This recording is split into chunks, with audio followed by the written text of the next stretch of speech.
On va commencer. D'abord, je voulais saluer Justine et Claire et leur courage un peu d'avoir confié une table ronde sur le pratique des récollements en région à quelqu'un qui travaille dans un musée national. C'est quand même un paradoxe.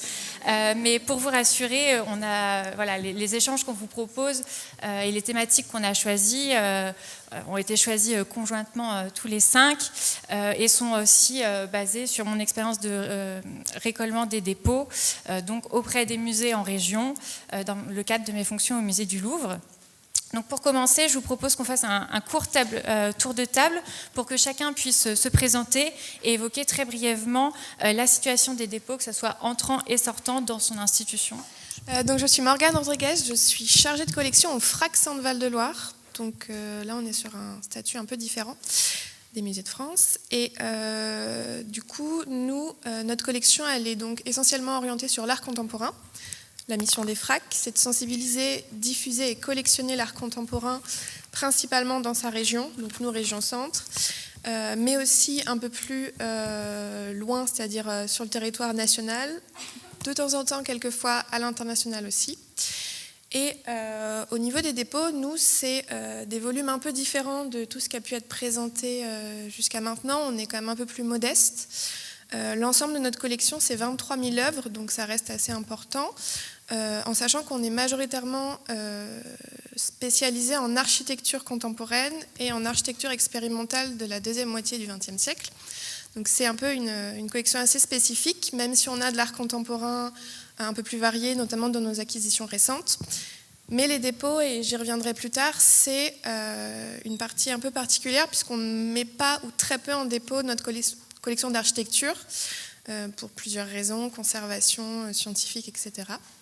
Et du coup, en volume, en dépôt entrant, donc on a environ, je suis en cours de mise à jour de ça, donc environ 20 déposants, ce qui représente environ 160 œuvres. Et en dépôt sortant, on est sur 15 lieux dépositaires avec 120 œuvres. Donc on est sur des volumes assez équivalents entre l'un et l'autre. Et ça va être la gestion en fait entre les deux fonctionnements entrant et sortant qui va être très différente. Donc voilà. Bonjour, Joanne Kuhn, moi je travaille pour les musées de la ville d'Angers. Je suis chargée de conservation des collections et je m'occupe notamment de la coordination du récollement depuis une dizaine d'années maintenant. Donc nous, on est un pôle mutualisé. Alors on n'est pas tout à fait sur le même modèle que les musées de la ville de Nice ou même d'autres pôles mutualisés en France. Nous, on est mutualisé depuis très longtemps, après la Seconde Guerre mondiale, ce qui fait que les collections sont complètement mélangées dans les parcours permanents, mais aussi dans les réserves. Mais nous avons eu évidemment aussi des dépôts entre les musées avant la mutualisation et avant la loi Musée de France, ce qui fait que c'est assez compliqué chez nous aussi la mise à jour des inventaires. Sur spécifiquement les volumes de dépôts entrants et sortants, on est, comme beaucoup de musées en France, on a été bénéficiaire depuis la fin du 19e siècle de nombreux dépôts de la part de l'État, environ 800. On a eu des transferts de propriété en 2013, mais ça reste assez petit par rapport à l'ensemble des dépôts. Et puis, nous sommes aussi dépositaires nous-mêmes. Donc là, on est sur des volumes d'à peu près 700 items actuellement. Une grosse majorité reste dans le département du Maine-et-Loire, mais on a également quelques dépôts en France dans d'autres régions. Et puis on a quelques dépôts de particuliers. Alors on pensait qu'on n'était pas confronté à ce problème jusqu'à l'année dernière, et puis on a découvert qu'on avait des dépôts de particuliers, donc c'est aussi une problématique pas évidente à régler. Donc voilà pour la situation. Bonjour, alors moi je m'appelle Mathieu Borg, je suis chargé de récollement au musée des Beaux-Arts et d'Archéologie de Besançon. Donc ça fait 3 ans que je travaille là-bas. Et alors moi je vais vous parler plutôt de la spécificité de l'archéologie au musée des Beaux-Arts et d'Archéo de Besançon, parce que je suis chargé spécifiquement de cette partie du récollement.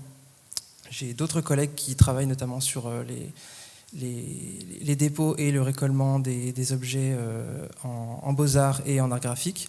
Donc nous, en archéo, sur la base Actimuseo, qui est notre base de données informatisée, on a à peu près 30 000 numéros d'inventaire qui ressortent, qui couvre à peu près, on pense, 300 000 items de nos collections. Au sein de ces 30 000 numéros qui ressortent sur notre base d'inventaire, tout n'est bien sûr pas localisé et nous avons entre à peu près 6 000, 7 000 objets en dépôt. Alors ces dépôts, c'est surtout des dépôts de la DH, donc la Direction des Antiquités Historiques, qui est on va dire, l'organisme qui a précédent au SRA, donc au Service Régional d'Archéologie, et qui proviennent de fouilles depuis les années 50 jusqu'aux années 90 à Besançon même, mais aussi dans le département. Et on va dire de la DAH nous provient un ensemble, alors qu'on n'arrive pas à situer exactement, mais compris entre 7 000 et 39 000 objets et numéros d'inventaire de dépôt, effectivement. Donc, j'ai essayé de faire un chiffrage, on va dire, en tonnage. On est à peu près entre 100 et 125 mètres cubes de mobilier. Donc voilà, c'est assez important. Et voilà, donc je travaille avec ma collègue Cécile Clément-Demange, qui est dans la salle, je crois, qui est régisseuse, et avec deux de mes autres collègues aussi sur ces questions de documentation et de renseignement de ces dépôts qui nous posent souci. Voilà. Bonjour, Geneviève Desrogis. Moi, je suis régisseuse des collections du Musée international de la parfumerie à Grasse, qui fait partie d'un réseau de 4 musées, de 4 institutions musées de France, dont le musée d'art et d'histoire de Provence et la villa Jean-Honoré Fragonard. Pour le 4e, c'est un jardin, un conservatoire de plantes à parfum de 2 hectares, qui est aussi muséographié, mais qui ne contient pas de collection. Ce sont des plantes qu'on s'est engagé à conserver pour une centaine d'entre elles, et qui est plutôt à but pédagogique. En ce qui concerne les autres institutions, il est vrai que alors je vais vous donner les acronymes, ça ira plus vite, ce sera plus simple pour moi. Ce sera le MIP pour le Musée international de la parfumerie, le MAP pour le Musée d'art et d'histoire de Provence, et la Villa pour le 3e. Et donc, en fait, ce qui s'est passé, c'est qu'en 2009, le Musée international de la parfumerie, le MIP, après avoir été rénové en 2008, a été transféré à l'agglomération qui ne s'appelait pas encore Pays de Grasse, mais qui l'est devenu en 2014. Et les 2 autres musées sont restés Ville de Grasse. Le JMIP, qui est donc le jardin, le conservatoire de plantes à parfum, lui a rejoint l'agglomération en 2010. Et ce qui fait que ce sont 4 musées gérés par une conservation transversale, dont quasiment toutes les équipes sont mutualisées, à l'exception, on va dire, des régies des collections, qui sont spécialisées 2 à 2. Sur le MIP, qui a un volume de collection qui s'approche des 60 000. On est à 56 829 œuvres pour l'instant qui sont au récolement, au second récolement. Et pour ce qui est de l'autre musée, le récolement est en cours et ils en sont déjà à 35-36 000 biens recensés, sachant que proportionnellement, donc, pour ces deux entités, on va dire MAP Villa, il y a environ des dépôts depuis 1921 qui remontent à la création de ce musée, et cela va représenter 19 déposants pour 355 objets, sachant que le MAP est également dépositaire depuis 1930 de 74 objets dans 17 lieux différents. En ce qui concerne le MIP, nous avons 59 déposants depuis 1961, dont le premier remonte à 1961, ce qui représente 1303 biens, répartis effectivement à proportion à peu près équitable entre des musées nationaux, des musées régionaux et des collections privées. Pour ce qui est d'être déposant, on a juste un objet qui reste sur le périmètre de la ville, de l'agglomération. Mais c'est vrai que la spécificité donc, de notre conservation et cette conservation de 4 équipements bicéphales au niveau administratif. Et donc nous ne dépendons pas des mêmes budgets et nous n'avons effectivement pas non plus les mêmes... nous avons des registres d'inventaire, mais la création du Musée international de la parfumerie en 89 est une extension, a été faite sur la base des collections en grande partie de l'autre musée que j'ai dénommé le MAP, mais qui anciennement s'appelait le musée Fragonard. Voilà, qui a été créé en 1921. Les 3 entités ont été constituées à la fin des années 70. Voilà.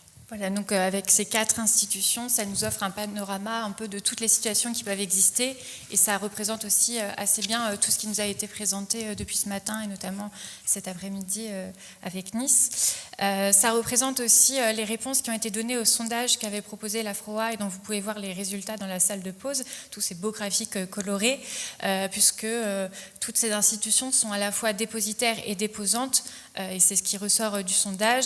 Et aussi, on voit que la majorité des institutions qui ont répondu au sondage avaient reçu et mis en dépôt plus de 20 heures. Donc on est ici dans ce cas de figure. Alors, quand on a préparé la journée, la principale problématique qui est ressortie, et c'est aussi ce qui ressort depuis ce matin, c'est la question de l'inventaire, de la documentation pour servir de base au récolement. En effet, le récolement consiste à vérifier les inventaires. Or, pour les vérifier, encore faut-il en avoir, c'est souvent le problème, et qu'ils soient suffisamment à jour et suffisamment clairs. On constate, on l'a vu depuis ce matin, que ce n'est pas le cas, et encore plus en matière de dépôt, car beaucoup d'institutions n'ont pas eu anciennement de registre des dépôts. Quand les premiers dépôts ont été faits au 19e, il n'y avait pas de registre des dépôts, et l'informatisation, même si le récolement y aide, n'est pas encore achevée, l'informatisation des collections, ce qui occasionne de la confusion. Alors, pour ce qui est des dépôts entre musées nationaux ou avec les musées nationaux, comme on l'a vu notamment ce matin, la situation va c'est de mieux en mieux et c'est de plus en plus clair, notamment avec le 2e récolement. Quand on est avec des musées territoriaux, la situation elle est inégale. On a vu avec l'exemple de Nice qu'il peut y avoir de la confusion avec les mouvements physiques des œuvres, et souvent ces choses sont assez moins bien documentées, et c'est aussi le cas à Grasse, comme Geneviève va nous le présenter. Voilà, donc moi je vais vous parler de l'un ou l'autre point qui vont illustrer ce problème lié à une documentation qui peut être ou lacunaire ou qui nous a mis du temps à rassembler, et aussi par rapport à cette histoire de ce que je vous expliquais juste avant, c'est-à-dire on est donc deux régisseurs de collection sur ces 2 entités, et on a les mêmes problématiques de fond, mais on n'a pas forcément avancé au même rythme non plus, sachant que pour le MIP, il a fallu que le récolement soit fait juste après sa réouverture, et on n'a pas eu le temps d'ailleurs de faire l'inventaire ou quoi que ce soit. Il fallait que le récolement soit fait à 100% pour 2015. On a mis tous les moyens en œuvre pour y arriver, et donc sous forme non pas comment dire, on n'est pas passé sur la base de données, on s'est rendu compte très vite que c'était qu'on était sur micromusée et ça ne suffisait pas. Donc on a fait le récolement sur tableur Excel, et effectivement on a réussi à avoir un pointage avec à minima une localisation. Ce qu'on a fait pour nos objets, on l'a fait également pour les dépôts, même si on ne les a pas comptabilisés au titre des PV de récolement. Pour autant, voilà, ça nous a donné une vue d'ensemble qui est très précieuse pour nous et qui nous permet effectivement de gérer les mouvements, de gérer aussi les dépôts. Mais c'est vrai que pour ce qui est de l'autre musée, Mapvilla, ils sont en cours de récolement. Et comme je vous l'expliquais, comme nous avons une grande partie qui a été transférée donc, du MAP au MIP, c'est vrai qu'il est difficile de faire un état des non-vus côté MIP tant que le récolement côté MAP n'est pas terminé. Donc c'est en bonne voie, mais il faudra encore qu'on puisse comparer. Alors il y a évidemment des objets qui sont identifiés. C'est vrai qu'on le disait tout à l'heure, quand un objet est identifié, c'est pas trop le problème. On a de la documentation, on peut avoir des visuels, ça renvoie un dossier d'œuvre. Voilà. Mais après, effectivement, le problème, c'est quand on a des objets dont les numéros, on les comprend pas, ou ça ressemble pas à ce qu'il y a dans les inventaires. Et c'est vrai que c'est là où, et surtout quand ils ont été numérotés aussi des 2 côtés différemment, comme ça peut l'être chez nous quand c'est pas plusieurs numéros dans la même institution. Donc tout ça, effectivement, demande encore parfois à être clarifié. En tout cas, on a eu un exemple, comment dire, heureux, pour nous redonner un petit peu par rapport au récollement des dépôts. Nous avions, côté MIP, donc fait le tour de la question sur le nombre de déposants, de dépôts, mais effectivement, nous avions constaté qu'il y avait 2 objets manquants. Et à l'occasion d'un récollement effectué en 2013, cet objet qui était un très joli flacon avec des gravures qui étaient bien décrites. Alors on avait une notice bien détaillée, mais on n'avait pas de visuel, les arts décoratifs non plus. Et du coup, on savait qu'on n'avait pas eu entre les mains cet objet, mais on avait bien tous les autres objets de ce lot. Et c'était un lot qui avait été déposé en 1961 à l'ancien musée Fragonard, qui a donc été éclaté en 3 entités à la fin des années 70. Il y avait eu un premier récollement, et je crois que c'est le seul exemple qu'on ait dans les dossiers d'œuvres où il y a eu un suivi aussi lointain.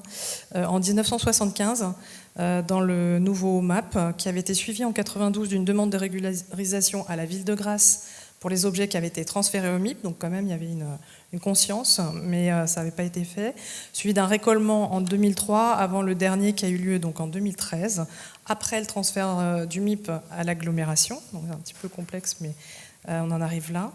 Et on avait fait un dépôt de plainte en 2020 pour cet objet qui continuait à ne pas être vu. Or, en 2021, sur l'autre musée au MAP, un traitement de récollement a été fait sur un lot de verreries. Et là, comme par magie, un objet est ressorti qui ne ressemblait pas dans leur collection, qui avait un numéro un petit peu particulier. Et chance pour nous, ça a été l'objet qui manquait côté MIP, qu'on a pu retrouver effectivement au MAP et réintégré au MIP et régularisé du coup par convention, par renouvellement aussi du dépôt avec les arts décoratifs. Voilà, donc ça nous laisse espérer de pouvoir retrouver le 2e petit objet déclaré non vu pour un autre dépôt avec un musée national. Bon, il est plus petit, il s'agit d'un petit bâtonnet à colle en forme de massue. On espère pouvoir le retrouver. En tout cas, ça fait état simplement que la complexité aussi des inventaires qui sont des 2 côtés, qui sont repris à plusieurs fois et avec des numéros différents, complexifie vraiment ces recherches, et donc ça prend du temps pour lever les doutes, pour identifier tous les objets qui apparaissent dans ces 2 musées sous des numéros d'inventaire différents. Et c'est vrai que donc, suite à la question à laquelle on m'a répondu ce matin, il sera question à terme, une fois que le récollement sera fini, de régulariser la situation au sein de nos propres musées sous forme de réaffectation, probablement pour ce qui est des objets qui ont été transférés sans suivi administratif côté MIP, tandis que les nouveaux dépôts faits même du MAP au MIP lors d'une refonte qui a eu lieu en 2018-2019 sur les salles permanentes, elles vont bénéficier du statut effectivement de dépôt conventionné, et c'est d'ailleurs déjà le cas. Un autre exemple dont je voulais vous parler dans les années 70-80, c'était le cas avec les musées de Cannes. Je ne sais plus, quelqu'un en a parlé, mais on a eu un conservateur commun. Et c'est vrai que là, pareil, il y a des échanges au niveau des registres d'inventaire, et on est en train d'essayer de clarifier ces situations-là. Et pour terminer, pour effectivement céder la parole à mes collègues, c'est qu'il y avait ce cas sur la collection Campana, où nous avions le musée de Tarbes qui nous avait déposé un lot de 2 objets. Et on a renouvelé ce dépôt en 2017. Et suite au récollement qui a eu lieu avec le Louvre en 2022, nous avons appris que Tarbes n'était pas propriétaire effectivement de ces collections, ce qui fait que ça va nous amener à une régularisation en mettant fin à ce dépôt pour le renouveler avec le Louvre ou de le retourner à Tarbes en fonction de l'issue des discussions que nous pouvons avoir. Donc on le voit avec l'exemple de Grasse, c'est le fait que les collections physiquement bougent entre les différents musées qui apportent de la confusion. Donc vraiment cette confusion, on pourrait dire physique des collections. Et c'est ce qu'on va retrouver avec l'exemple qui va être détaillé sur Besançon. Donc là on parlait des dépôts entre musées territoriaux. On peut aussi avoir dans nos musées des dépôts qui proviennent d'organismes culturels non muséaux. Donc l'exemple de Besançon. C'est ça. Donc c'est la photo que vous voyez derrière moi. Donc c'est une partie des réserves à Besançon. Je vous rassure, elles ne sont pas toutes comme ça. Donc c'est une partie, en fait, tout ce que vous voyez, les curveurs, donc il y a à peu près 38 mètres cubes derrière moi. Ce sont effectivement que des objets qui viennent de ces fouilles donc, menées à Besançon entre 1950 et 1990 par la direction des antiquités historiques. Alors on a fait quelques recherches, notamment dans le cadre de la tenue d'une exposition sur une conservatrice, enfin la conservatrice à l'époque du musée classé de Besançon, Marie-Lucie Cornillot, et on s'est rendu compte qu'elle était, on va dire, elle était très amie avec le directeur de la DH de l'époque, Lucien Lerat, et qu'il avait ses bureaux au musée. Et que la DH ne possédant pas de réserve pour son produit de fouille, eh ben, le musée était l'endroit de stockage naturel, sauvage, de ces fouilles à Besançon. Et l'équipe à l'époque n'était pas nombreuse. Quand on tourne autour de 3 personnes, c'est compliqué on va dire de documenter ces collections qui rentrent, surtout que c'est des fouilles qui sont la plupart du temps pas publiées, dont le statut de propriété n'est pas réglé non plus. On ne sait pas si c'est sur un terrain qui appartient à la commune, si c'est un terrain qui appartient à l'État ou à un privé. Donc c'est toujours compliqué. Donc nous, ce qu'on a fait, c'est qu'on a contacté donc, notre conseillère musée l'année dernière avec la personne en charge du SRA. Et on s'est réunis, on est venu avec une liste Excel qu'on avait formée avec tous les éléments qu'on avait sur ces dépôts. Donc ils sont tous listés, on en a à peu près une vingtaine, qui sont bien identifiés géographiquement dans la ville, etc.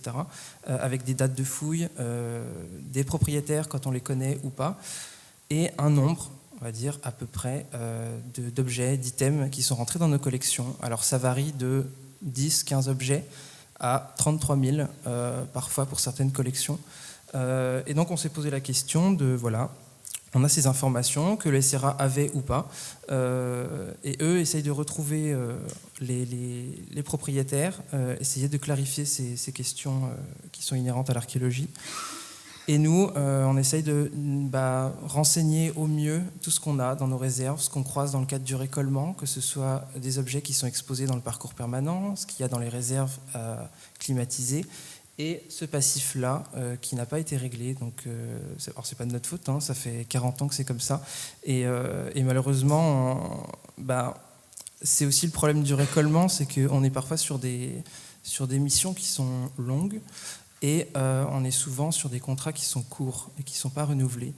Donc se pose la question aussi de la méthodologie. Donc nous, ce qu'on fait, c'est qu'on essaie de renseigner au mieux notre manière de faire, parce qu'on a un gros vide documentaire, que ce soit pour inventaire ou que ce soit sur la méthodologie dont ils ont travaillé dans les années 70, 80, 90. Donc dès qu'on fait un PV, dès qu'on essaye de remettre le nez dans une collection, on fait une note de synthèse en expliquant un petit peu comment on a fonctionné, quelle date, combien de personnes et quelle était la finalité de cette mission-là. Et donc on a fait ça un petit peu sur différents projets. Et voilà, on espère que ça va pouvoir aider aussi nos prédécesseurs de laisser des traces, en fait, de laisser de l'archive. À l'heure du numérique, c'est un petit peu compliqué, donc voilà, c'est toujours bien. Voilà. Donc voilà, ces exemples, enfin cet exemple et puis d'autres qu'on a vus aujourd'hui montrent que la présence dans le musée, évidemment, n'équivaut pas à la propriété. Et ces échanges en préparation de la table ronde m'avaient beaucoup fait réfléchir, parce que c'était un moment où nous, au Louvre, on travaillait sur des questions aussi de post-récollement, et donc j'étais en plein dans la note circulaire du post-récollement. Et il y a à l'alinéa 4.6, il est marqué que lorsque il y a des biens dont il est impossible d'établir la propriété, en principe, le musée, s'il a été diligent dans ses recherches, même infructueuses, peut considérer que cette présence dans le musée est une présomption forte de leur appartenance à la collection, alors même que les preuves en auraient été perdues. Ceci en vertu du principe selon lequel, en fait de meubles, possession vos titres, donc alinéa 1er du Code civil, article 2276. Et donc, je trouve que là, on a vraiment deux mondes qui se confrontent, puisqu'on a cette note circulaire qui est assez claire sur le fait que, finalement, si on a fait les recherches comme il faut, la présence dans nos murs pourrait équivaloir à propriété. Et finalement, on se rend compte avec les cas concrets qu'on retrouve sur le terrain, les exemples qui nous sont présentés depuis ce matin et qu'on rencontre tous, qui montrent bien qu'on a dans nos murs des choses très diverses et des choses qui ne sont pas du tout la propriété du musée, et que finalement, ce que propose la note circulaire est peut-être un peu rapide. Et on a un cas encore plus extrême que celui du SRA, et on l'a aussi déjà évoqué aujourd'hui, c'est le problème des dépôts de privés. Donc là, c'est vraiment une situation qui est très complexe, pas seulement parce que pour les questions d'inventaire, mais des fois, vraiment le statut même des biens est compliqué à établir. Donc là, on a un exemple avec Grasse, par exemple. Voilà, donc pour reprendre, vous avez compris qu'effectivement, ça remontait donc au moins à 1921. Et c'est vrai que la complexité fait qu'on a quelques cas, mais comme j'en ai entendu parler ce matin, vous avez évoqué le cas des associations. On a à Grasse effectivement le même genre de cas, avec notamment les hospices de Grasse qui ont été détruits même à la fin du 19e, et dont il y a des collections physiquement présentes du côté du MAP. Et pour le MIB, nous avons également des collections qui ont été données en 2004 de la Jeune Chambre économique de Grasse, mais qui n'existe plus, qui a été dissoute. Donc la question se pose, voilà, pour ces objets orphelins qui sont bien présents dans les collections, mais dont il n'y a aucune trace administrative, si ce n'est une liste vraiment à minima. Je ne suis même pas sûre que ce soit le cas d'ailleurs pour le MAP. Mais trop de temps s'est écoulé avant de constater cet état de fait, et il n'y a malheureusement plus d'interlocuteurs en fait vers qui se tourner pour envisager un transfert de propriété de dons, ce qui aurait été le meilleur des cas. Et effectivement, on se pose des questions, des solutions possibles à envisager pour intégrer définitivement ces biens dans les collections. Voir si c'est pas un vide juridique aussi, c'est une question qui se pose, et ce qu'on peut indiquer en statut des collections, sachant qu'on ne pourra de toute façon jamais les restituer. Donc on a aussi à Besançon des cas un peu similaires avec des problèmes de convention provisoire. C'est ça. Donc dans le cadre du récollement décennal, donc nous on a commencé notre premier vrai récollement, en mars 2021. Sur la précédente campagne décennale de récollement, il y a eu un chantier des collections qui avait été fait du fait de la réouverture et du déménagement des collections du musée vers des réserves externalisées.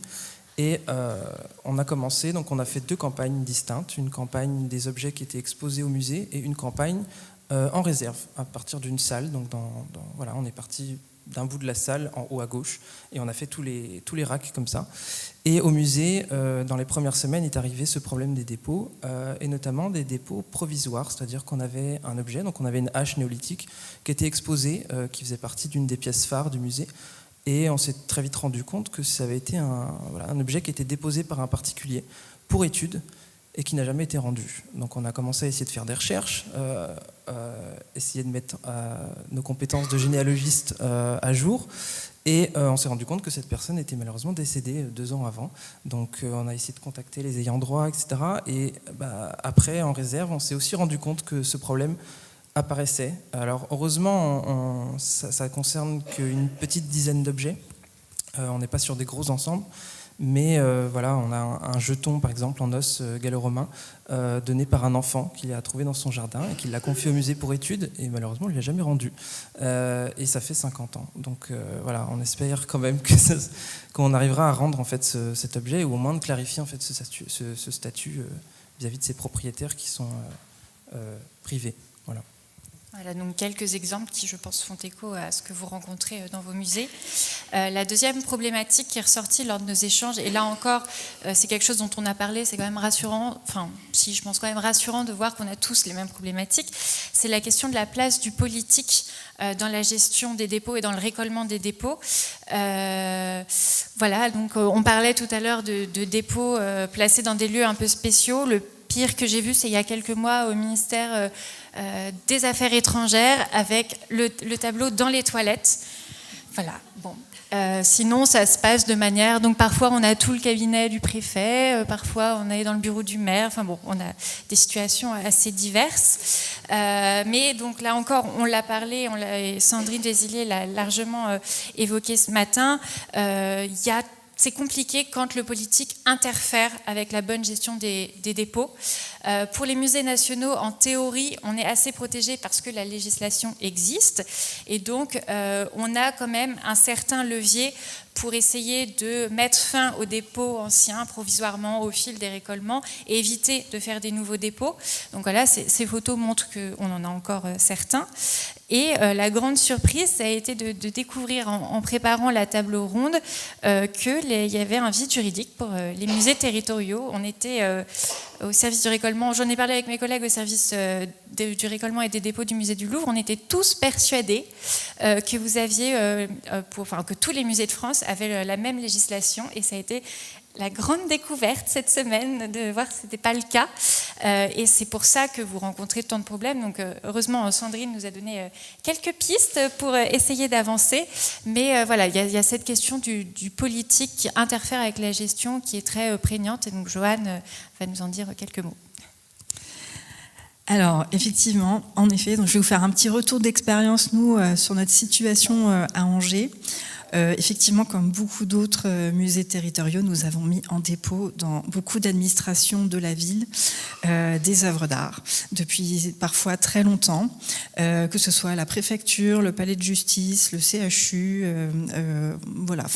des choses assez classiques qu'on rencontre un peu partout, mais aussi énormément d'œuvres d'art à la mairie. Ou dans les bâtiments municipaux. Et donc là, les conventions de dépôt ne sont pas possibles puisque c'est le même propriétaire des collections. Donc là, il n'y a pas de traces administratives facilement retrouvables, même si on peut en créer aujourd'hui. On a beaucoup parlé ce matin, effectivement, des œuvres qui sont demandées par les administrations pour décorer les dépôts. Hein. C'est clairement ça, ne nous voilons pas la face. Donc ça, voilà. C'est presque, dans mon expérience, un cas assez simple. Je vais vous parler d'un cas beaucoup plus compliqué pour nous. On a eu 2 exemples comme ça au cours de nos pérégrinations de récolement. Donc ça se passe avec des bâtiments municipaux. Donc nous avons dans notre escarcelle un musée de la tapisserie contemporaine, et un ancien maire d'Angers s'était pris de passion pour la tapisserie contemporaine et il achetait beaucoup d'œuvres d'art sur les deniers de la mairie. Hein. Ces œuvres d'art étaient ensuite inscrites sur les inventaires des musées et en fait les œuvres étaient tout de suite mises dans les bâtiments municipaux, les bureaux, etc., pour vraiment orner les bâtiments. Un autre exemple, la ville a acheté une collection de plus de 400 instruments de musique à un collectionneur il y a une vingtaine d'années. Cette collection a été inscrite sur nos musées, sur nos inventaires également, et tout de suite mis en dépôt dans une association au niveau de la ville. Donc en fait, ce qui fait que ces œuvres n'ont jamais transité en fait par les musées.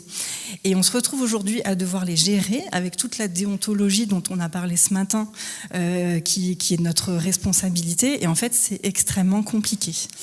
Moi, le constat que j'en fais au bout des 10 ans de récolement dans tous ces bâtiments, c'est que la gestion elle est extrêmement complexe, malgré effectivement toutes les solutions qui ont été évoquées ce matin, qui sont extrêmement intéressantes. Moi, je dirais que c'est faisable avec certains interlocuteurs, pas avec d'autres. Clairement, quand on est en face de notre maire, qui est quand même notre employeur, hein, c'est quand même très compliqué de négocier. Même si on arrive à trouver un petit peu des moyens détournés, ça reste dans les faits extrêmement compliqué. Nous, on a pris le parti à la ville d'Angers d'essayer de récupérer tout ce qu'on pouvait. On a vraiment une politique de rapatriement, le plus qu'on peut, parce qu'effectivement, on voit que c'est ingérable. Moi, je passe mon temps à chercher les tableaux qui bougent entre les bureaux. Enfin, c'est vraiment infernal à gérer au quotidien. Et donc voilà. Donc pour les récupérer, on a trouvé un petit peu des différents outils. On essaye de faire de la sensibilisation quand on est en récollement, c'est la base en fait, c'est la relation humaine en direct, sinon ça fonctionne pas. On essaye de proposer d'autres œuvres. Alors c'est un peu une solution détournée, mais on propose des œuvres qui sont moins importantes patrimonialement. Parfois ça passe, parfois pas. On sensibilise à la conservation préventive. Moi je me déplace toujours avec le conservateur, voire la directrice des musées dans le cas de la préfecture par exemple. Elle négocie, je récolte. Et puis on montre un petit peu les problèmes de dégradation des œuvres en direct en fait. Et il y a une prise de conscience qui se fait à ce moment-là qui est quand même assez efficace. Et puis on propose aussi des facsimilés, c'est une solution qu'on a trouvée nous. Le maire d'Angers voulait qu'on lui dépose notre fameuse vague d'Okusai dans son bureau il y a quelques années. On lui a expliqué effectivement que ce serait quand même compliqué à long terme, au terme de conservation préventive. On a fait faire des très beaux facsimilés et écoutez, il était très content. Donc voilà, quelques solutions comme ça un petit peu détournées, mais ça reste extrêmement compliqué à gérer. Oui, donc c'est compliqué à gérer pour les musées territoriaux, donc avec cette lacune juridique. Mais dans le cas du FRAC Centre, qui n'est pas musée de France, c'est encore plus compliqué. Oui, alors nous du coup, n'étant pas soumis à la loi des musées de France, on n'a pas de récollement obligatoire. Sur pas mal d'aspects, du coup, je rejoins le nouveau musée national de Monaco.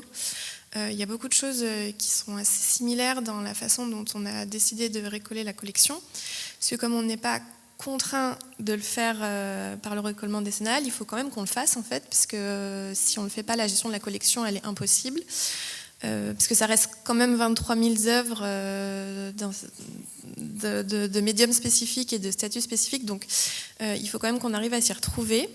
En sachant que du coup, malgré qu'on soit du coup une institution assez récente, puisque comme les FRAC ont été créés en 83, notre historique entre guillemets, il a que 40 ans. Donc comme ça, j'imagine que pour plein d'entre vous, ça a l'air très facile, 40 ans d'historique à gérer.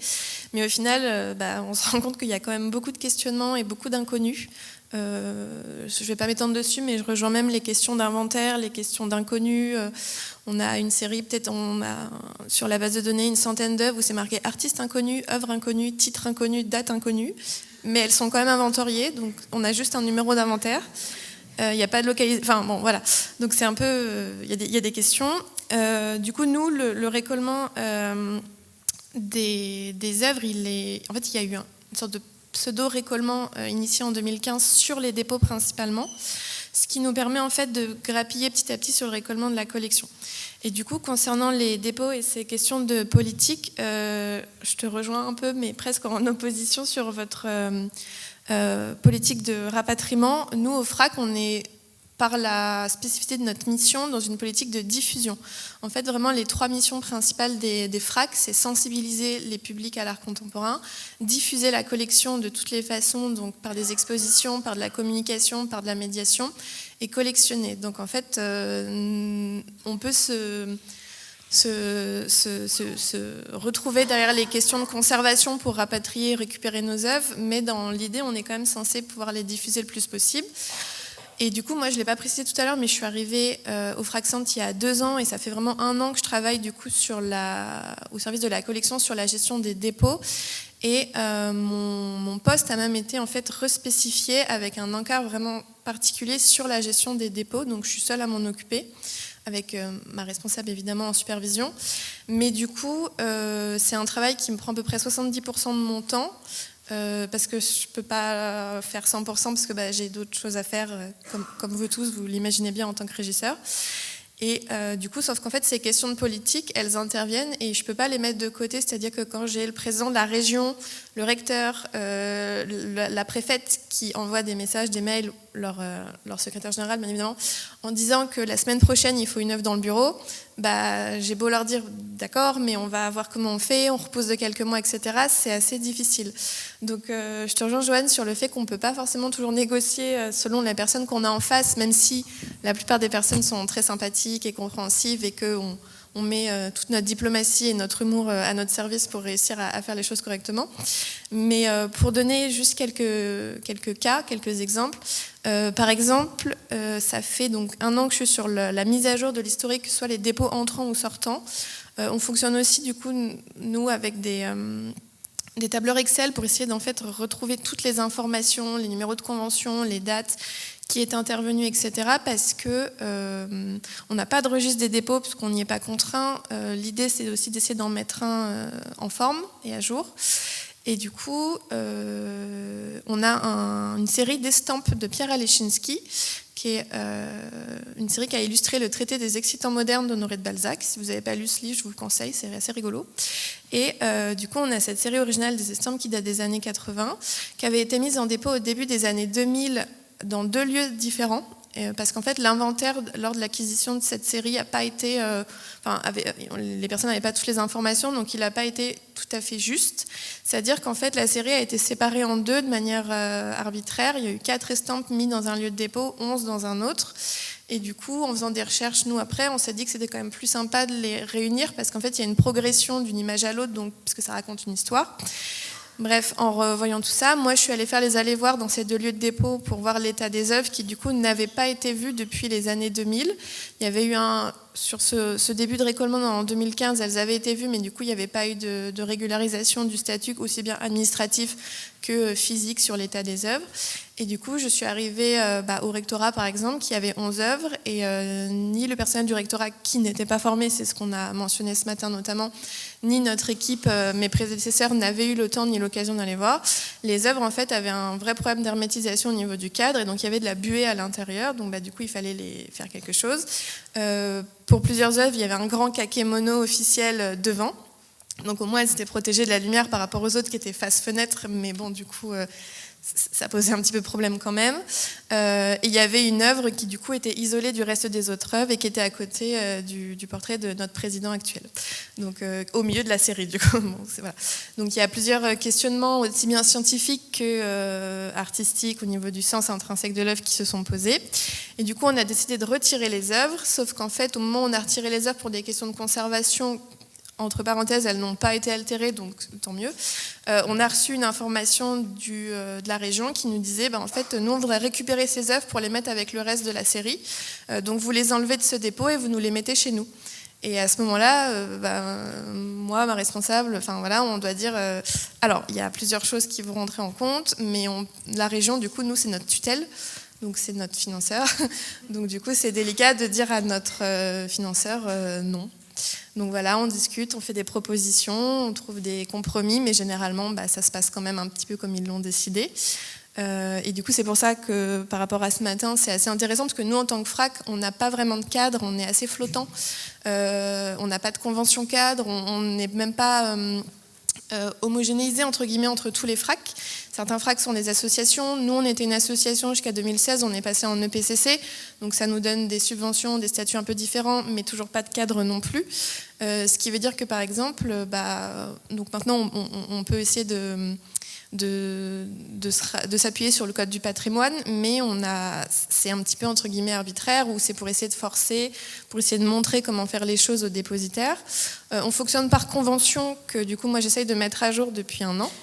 Mais même chose, c'est assez difficile. Il y a beaucoup par exemple, la préfète, elle a changé il y a 2 ans, donc c'est plus les mêmes personnes qui avaient les mêmes œuvres. Je suis allée dans son bureau, elle a dit qu'elle voulait garder ces œuvres-là parce qu'elles étaient jolies. Après, elle m'a demandé si dans une autre salle, enfin pas elle spécifiquement, je ne name drop pas les gens, mais si on pouvait mettre des œuvres rouges dans un bureau, parce que c'était la seule chose qui importait. Après, on m'a demandé, dans une salle de réunion, là, il fallait des œuvres très importantes, parce qu'il y a des gens qui viennent, mais pas de couleur verte, parce que la personne d'avant, elle n'aimait pas le vert.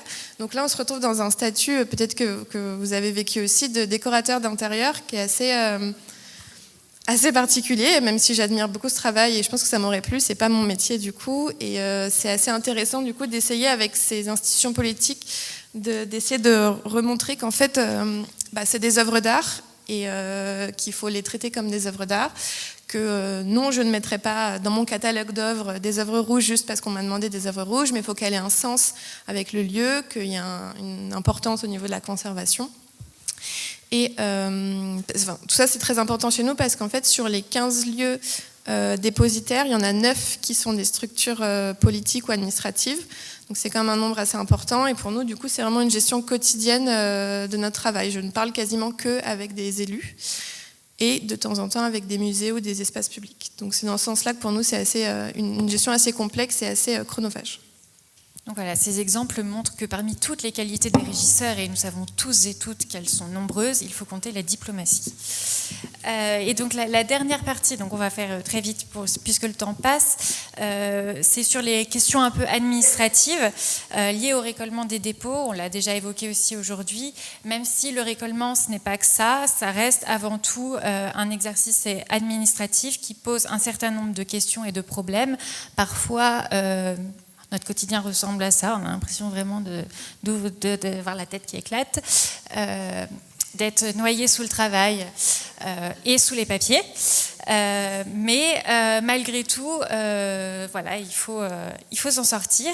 Le premier problème qu'on a identifié, c'est celui du manque de documentation pour le récolement des manquants. On a parlé ce matin du récolement des manquants qui est très important et qui va devenir au fur et à mesure des différents récollements la priorité sûrement, et voilà le statu quo aussi qui peut avoir quand les biens sont manquants. Donc Joanne va nous donner quelques exemples.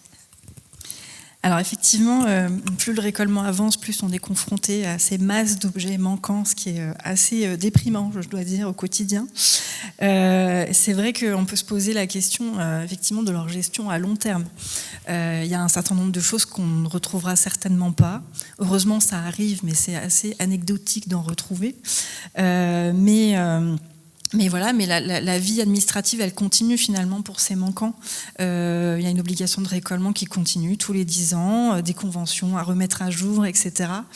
Et donc un problème finalement qui va se répéter tous les 10 ans. donc voilà. Finalement, cette gestion à long terme, je trouve qu'elle implique aussi toute la question de comment on peut améliorer en fait la documentation de ces manquants. Et comment on va faire pour améliorer les choses. Alors nous, ce qu'on a identifié aussi dans notre expérience à Angers, c'était que évidemment le partage de la documentation, il faut que ça devienne systématique entre les musées déposants et les musées dépositaires. C'est pas toujours le cas, même si on le fait de plus en plus, mais effectivement il faut penser à partager tout ce qu'on peut avoir sur les œuvres pour essayer d'améliorer un peu les choses. Et puis aussi un exemple, mais il faudrait aussi qu'on puisse échanger par exemple sur les marques et inscriptions qu'on a mis en place chacun dans nos institutions au fur et à mesure de l'historique. Mais moi j'ai un exemple très précis, j'ai retrouvé récemment une œuvre du musée des arts décoratifs grâce à une marque très spécifique, et en échangeant on a pu retrouver les choses. Donc on arrive quand même à retrouver certains manquants. Et puis, je trouve qu'aussi, il faut qu'on se pose vraiment la question, effectivement, de toute l'importance de la documentation que nous-mêmes on produit actuellement sur les dépôts et sur les œuvres à récoller en général, mais particulièrement sur le dépôt, en faisant des photos systématiques et d'expérience. Je vous encourage à le faire si vous ne le faites pas, mais de prendre des photos des œuvres in situ, pas juste des photos des œuvres de près, mais le fait de prendre dans les espaces, etc., c'est extrêmement utile pour retrouver des choses qui disparaissent entre deux récollements. Et puis l'importance évidemment du marquage. Moi pour les dépôts, je ne mets pas simplement le numéro d'inventaire qui, pour un certain nombre de personnes, ne veut rien dire. Je mets musée d'Angers pour que les choses soient bien identifiées. Je mets aussi une grosse étiquette, ne pas déplacer. Ça marche une fois sur deux, mais c'est toujours une fois sur deux de gagner. Donc voilà, quelques idées pour cette thématique-là. Voilà, et donc pour la question des manquants, l'exemple aussi qu'a présenté Gaëlle ce matin avec Bruyère montre que pour retrouver les œuvres quand elles disparaissent, en tout cas quand elles ont disparu récemment, on compte beaucoup sur la mémoire des acteurs.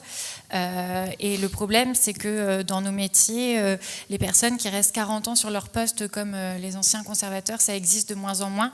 Donc on a ce problème de la transmission de la mémoire. Alors évidemment, avec le numérique, on a des outils, mais la transmission de la mémoire et aussi le turnover dans les équipes est un problème.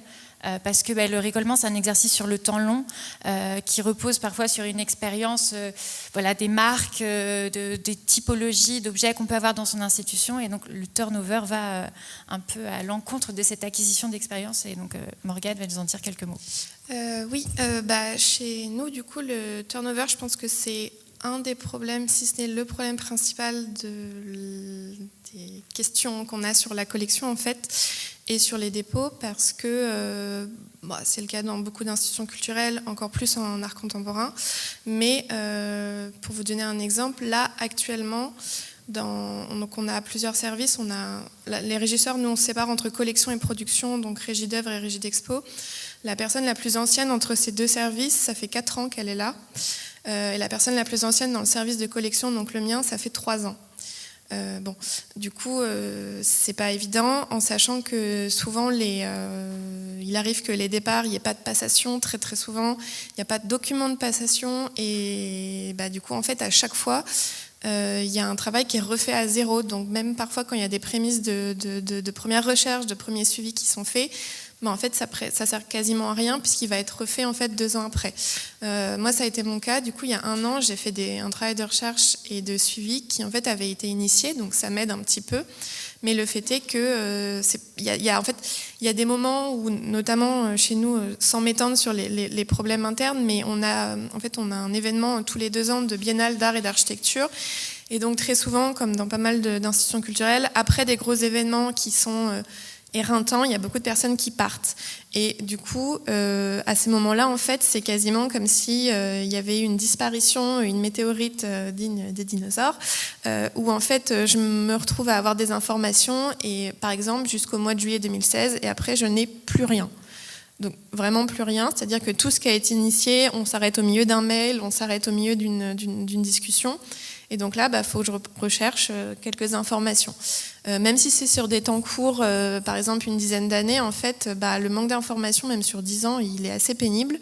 Parce que quand il y a 7 personnes qui sont passées avant moi pour faire cette recherche-là, je ne vais pas recontacter les 7 personnes, bien évidemment. Donc il faut que je refasse la recherche, encore une fois. Donc là, c'est pour ça que pour essayer de lutter contre ce problème du turnover, qui nécessairement, en fait, pour l'instant, n'est pas réglé pour plein de raisons différentes, que ce soit chez nous ou chez les autres, on essaye de faire ce que j'en parlais ce matin en pause, de penser à nos collègues du futur. Et du coup, là, moi, je travaille vraiment sur le développement des outils pour les personnes qui arriveront après, et faire que si je disparais, on pourra reprendre mon travail aussi, parce que j'aurais essayé de mettre à jour les choses, essayer de faire un suivi, dire où on en est, et que du coup dans mes tableaux de suivi, que ce soit pour les dépôts entrants ou les dépôts sortants, il y a toujours des colonnes de dates, de dernier aller voir, de dates de vérification des œuvres, de dates de localisation des œuvres, parce que ça c'est tout un autre souci, la localisation des œuvres, et de personnes qui a géré le sujet, et des problèmes entre guillemets. Donc voilà, que ce soit simplement des fois par des choses très simples, type un code couleur, ce dépôt-là il est ok, ce dépôt-là il y a un gros problème, ce dépôt-là on ne les connaît pas. Essayer de faire comme ça pour que les personnes après elles puissent reprendre le suivi de la meilleure façon possible. Et c'est là que la recommandation du SMF que Catherine Giraudon a énoncée ce matin sur la possibilité et la recommandation en tout cas de faire des rapports pour les récollements et notamment pour les dépôts, puisque dès que c'est à l'extérieur c'est plus compliqué, ça prend tout son sens, puisque voilà, on le fait pour nous, pour le dépositaire, mais on le fait surtout pour l'avenir, quoi. Donc on en arrive à la conclusion. On voit avec tout ce dont on a parlé, on le sait tous, le récollement, le post-récollement, ça nécessite du temps, encore plus quand il s'agit de dépôts, puisqu'il y a un tiers, que ce soit une institution, que ce soit un privé, il y a un tiers qui entre en jeu, et donc le temps de travail, le temps de recherche est multiplié. On sait aussi que c'est pas toujours une priorité, c'est pas toujours une priorité. Tous les musées n'ont pas la chance d'avoir des chargés de récollement dédiés à ces missions, et donc c'est multiplié. Voilà, ça doit être géré avec toutes les autres missions. Malgré tout, il faut quand même avoir une note d'optimisme. Le premier récollement, encore plus le deuxième récollement, permettent de clarifier des choses. Il reste du travail, notamment en matière de post-récollement, et on sent bien qu'avant de se lancer dans le troisième récollement, il va falloir essayer de clarifier un maximum de choses pour ne pas rester avec tous ces problèmes comme des boulets aux pieds et se les traîner de récollement en récollement. Moi, ce qui me frappe beaucoup, c'est de voir qu'on partage tous les mêmes problématiques. Tout à l'heure, quand j'ai j'écoutais la présentation d'Emmanuel sur les musées de Nice, je me disais, mais mince, elle est en train de spoiler la table ronde, quoi. Elle dit la même chose. Donc, enfin, voilà. Et vraiment, quand on avait aussi préparé, on avait tous les mêmes problématiques qui ressortaient. Donc, c'est quelque part rassurant. Et en même temps, on se rend compte que toutes ces problématiques, on est quelque part la première génération à y être confrontée. C'est-à-dire qu'il y a beaucoup de choses qu'on a longtemps laissées sous le tapis. Ils devaient en avoir conscience, nos prédécesseurs. Mais comme il n'y avait pas d'obligation de résoudre les problèmes, on l'a laissé sous le tapis. Et nous, maintenant, on n'a pas le choix. Il faut s'en occuper. Et encore plus avec toute l'émergence de ces problématiques sur les provenances. Aujourd'hui, on n'a plus le choix. On doit se poser la question du statut des collections. Et on se rend compte qu'on a des problèmes insolubles. On a des vides juridiques et qu'on va sûrement avoir besoin d'aide parce que nous, tout seuls, là, on énonce des problématiques. En fait, on ne trouve pas de solution. Et donc, on va vraiment avoir besoin d'aide pour finir le post-récollement et avant de commencer le 3e récollement, notamment sur des aspects juridiques. Alors, qui doit s'en charger? Nos tutelles, à l'aide, le SMF, les conseillers musées. Mais est-ce que, enfin voilà, c'est vraiment une question ouverte. Est-ce que aussi on n'a pas besoin du renfort des juristes, d'un peu plus de recherche en droit du patrimoine? Peut-être qu'il faut aussi lancer pour là, les années qui viennent et pour préparer le 3e récollement de la recherche en droit du patrimoine pour essayer de clarifier tous ces problèmes qu'on a et ne pas, voilà, comme je disais, ne pas se les traîner comme des boulets et se retrouver dans 10 ans, à quelques années de la fin du 3e récollement et se dire toujours la même chose, qu'on ne sait pas comment faire avec les dépositaires qui ont disparu. Voilà.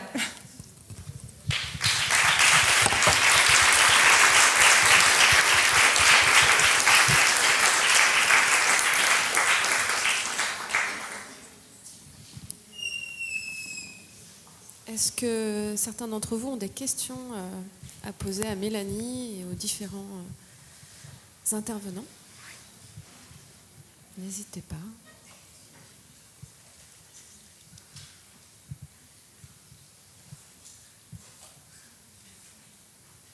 Ça veut dire que c'était très clair. Oui. Vous avez répondu à toutes les questions. En fait, les gens, ils sont fatigués, c'est surtout ça. Bon, bah, ça a été très très clair. Merci à vous. Sûr, c'est votre dernier mot, pas de questions? Non. Donc on va laisser la place à Rebecca Roméré. Merci beaucoup. Et Guylaine Pardo. Merci beaucoup.